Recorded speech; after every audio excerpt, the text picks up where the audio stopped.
안녕하세요. 파크골프 다이소TV 프로 이지선입니다. 지난 영상에서는 2020년도 파크골프 국가자격증 시험 준비에 대한 첫 번째 이야기를 말씀드렸는데요. 오늘은 그 두 번째 이야기를 시작하겠습니다. 먼저 2026년 실기시험 환경부터 말씀드리겠습니다. 작년에 1급, 2급 생활, 유소년, 노인스포츠 지도사 실기시험이 치러졌던 충주 미호관 코스는 다른 구장으로 변경될 가능성이 상당히 높다는 이야기가 나오고 있습니다. 그 이유는 명확한데요. 해당 코스는 수험생들이 사전에 충분히 연습하기 어려운 환경이었고 현실적인 접근성과 준비 여건 측면에서도 아쉬움이 컸기 때문입니다.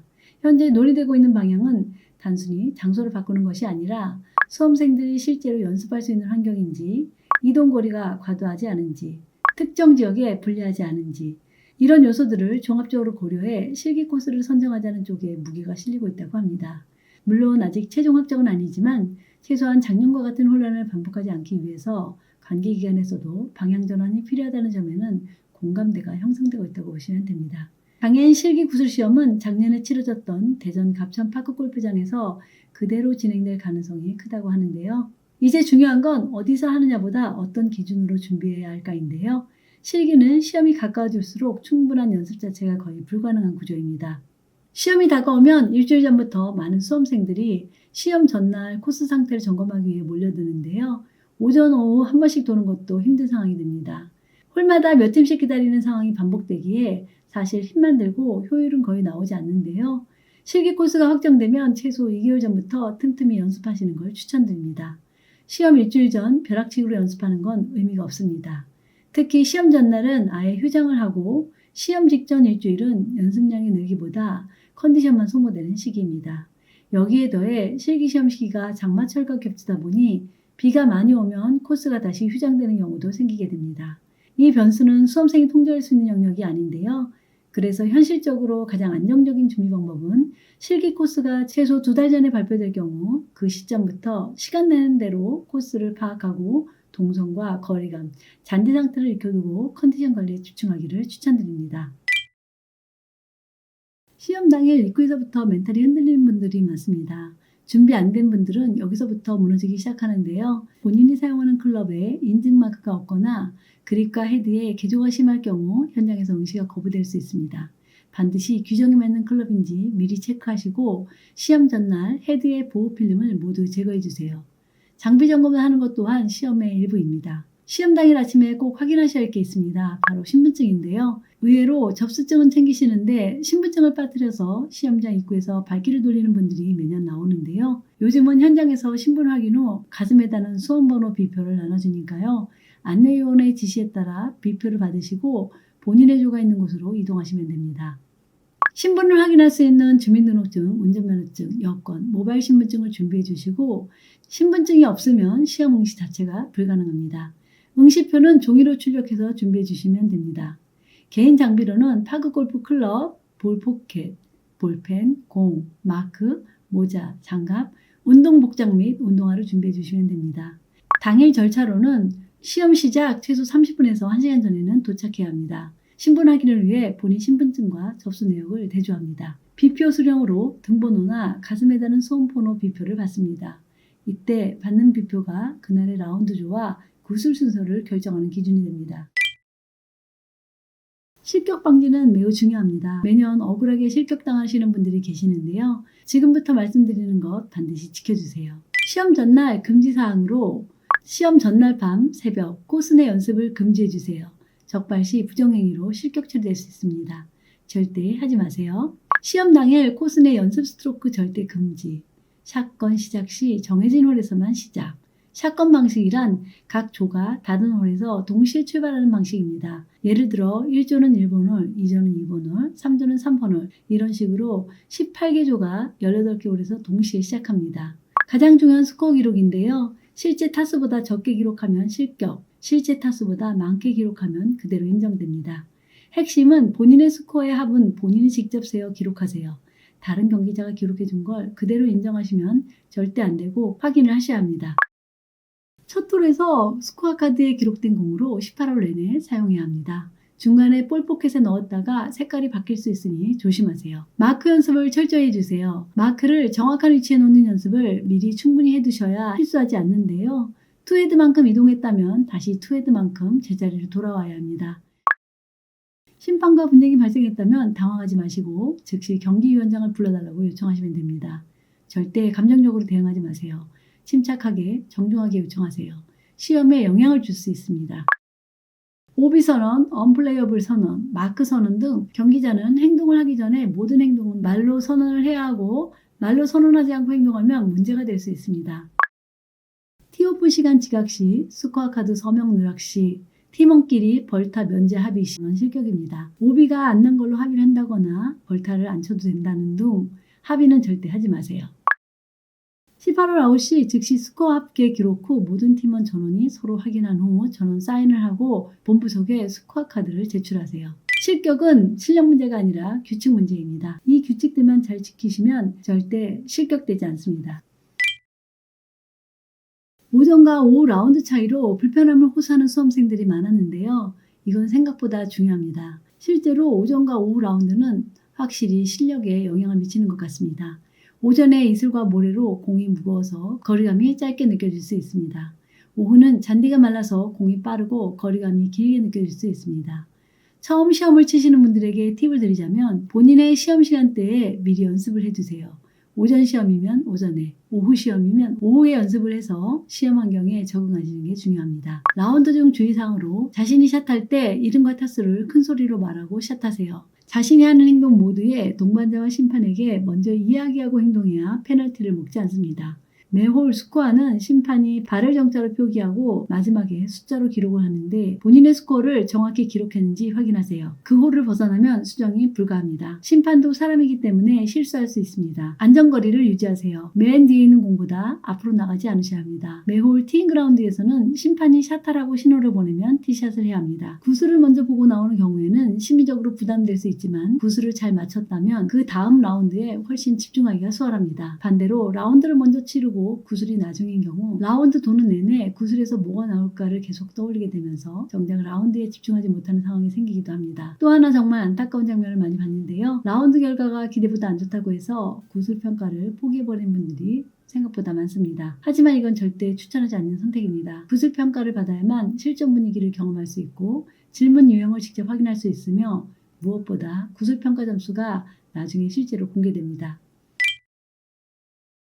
이제 구슬시험에 대해 말씀드리겠습니다. 구슬평가의 합격 기준은 100점 만점에 70점 이상이어야 합니다.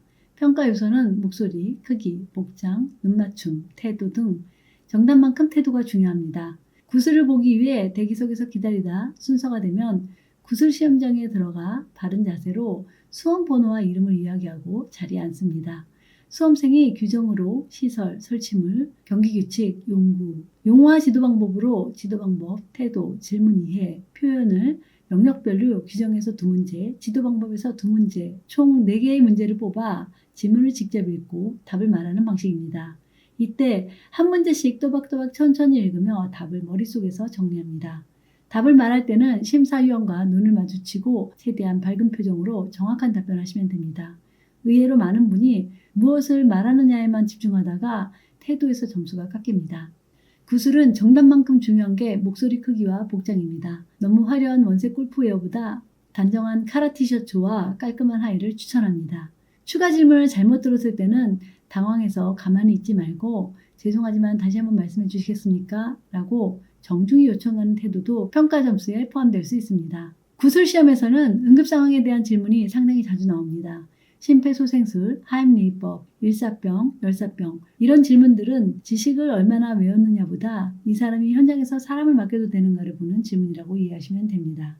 지도자라면 단순히 알고 있다 수준이 아니라 기본적인 응급대처를 할 수 있어야 한다는 전제가 깔려 있습니다. 그래서 가능하다면 말로만 설명하는 것보다 간단하게라도 직접 시연을 해보이려는 태도가 훨씬 좋은 인상을 줍니다.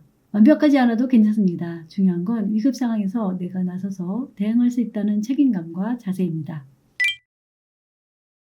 실기 라운드 평가를 앞두고 전날 밤이나 당일 새벽에 시험 코스를 도는 분들을 종종 보게 됩니다. 합격하고 싶은 마음 충분히 이해합니다. 하지만 지도자 자격증의 취지로 봤을 때 이런 행동은 자격증의 신뢰도와 품격을 떨어뜨리는 행동이라고 생각합니다. 실기시험은 정해진 조건 안에서 모두가 같은 출발선에 서는 것이 기본입니다. 구술평가는 실전 분위기를 경험할 수 있고 질문 유형을 직접 확인할 수 있으며 무엇보다 구술평가 점수가 나중에 실제로 공개됩니다. 라운드 결과가 나빠도 구술은 절대 포기하지 마세요.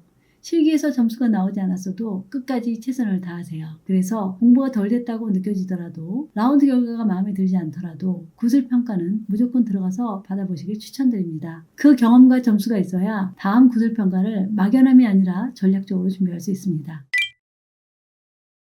필기 실기를 다 붙고도 연수 자리를 못 잡아서 1년을 날리는 분들이 속출합니다. 연수는 전 종목, 전 과정, 선착순 접수입니다. 본인 집과 가까운 연수 기간 리스트를 미리 파악해두고 접수 당일 필기시험 접수할 때처럼 빠르게 움직여야 합니다. 연수지 거리가 너무 멀면 90시간을 버티기가 정말 힘들 수 있습니다. 연수 또한 출석만 하면 끝이라고 생각하시면 막상 가서 당황하게 되는데요. 하루 일정이 길고 팀 활동과 발표, 지도 수연을 요구받는 경우가 많습니다. 그리고 필기, 실기, 구술 다 붙어 끝이 아닙니다. 연수 과정에서 정말 중요한 게 바로 출석인데요. 전체 연수 시간의 90% 이상을 반드시 출석해야 수료가 됩니다. 지각이나 조퇴가 쌓여서 90%를 못 채우면 그 고생을 하고도 자격증을 못 받을 수 있으니까 끝까지 긴장을 놓으시면 안 됩니다. 그리고 연수까지 다 마치고 합격 통보를 받으셨다면 가만히 계시면 안 됩니다. 자격증은 집으로 그냥 배달되는 게 아니라 본인이 직접 체육지도자 홈페이지에 접속해서 발급 신청을 하면 관리자 확인 후 발급이 됩니다.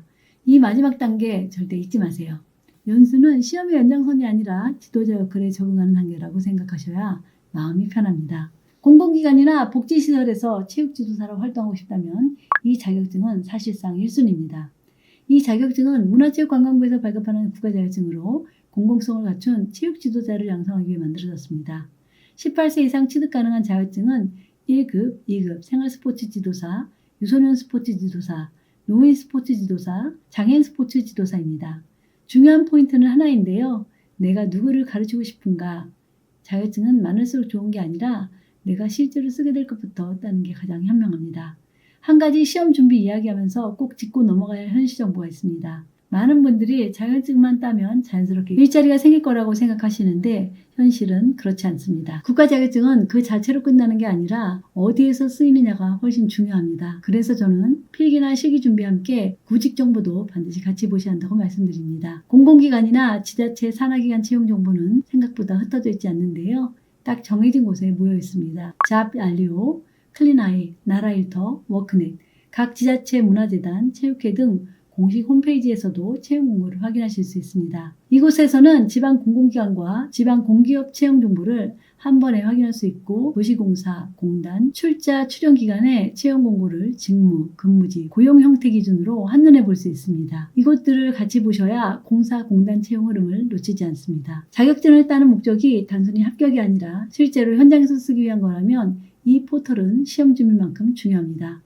어떤 기관에서 어떤 자격증을 우대하는지, 어떤 형태의 일자리가 있는지를 미리 알고 준비하시면 시험에 붙고 나서 막막해지는 일은 확실히 줄어듭니다. 오늘 영상을 끝까지 보신 분들이라면 아마 느끼셨을 겁니다. 이 시험은 단순히 문제를 잘 푸는 시험도 아니고 운만 좋으면 되는 시험도 아니라는 걸요. 이 자격증은 요령으로 따는 시험이 아니라 사람을 맡기는 시험입니다. 그래서 준비 과정에서도 합격만 하자보다 내가 현장에 서도 될 사람인가? 라는 질문을 한 번쯤은 꼭 해보셨으면 합니다. 라운드 결과가 마음에 들지 않았어도 구술이 자신 없었어도 끝까지 책임지고 시험을 치르는 태도 그 자체가 이미 지도자의 자질이라고 생각합니다. 시험은 언젠가 끝나지만 자격증을 딴 이후에는 실제 사람이 여러분 앞에 서게 됩니다. 그 사람을 안전하게 지도할 준비가 지금 이 과정이라고 생각해 주셨으면 합니다. 자격증 취득은 끝이 아니라 공공기관 채용으로 연결되는 시작점입니다. 작년의 혼란을 잊으시고 올해는 새롭게 바뀐 시스템을 도구 삼아 더 스마트하게 합격하시길 바랍니다. 이 영상이 도움되셨다면 좋아요, 구독, 알림 설정 부탁드리고 궁금한 사항은 댓글로 남겨주세요. 빠르게 답변드리겠습니다. 감사합니다.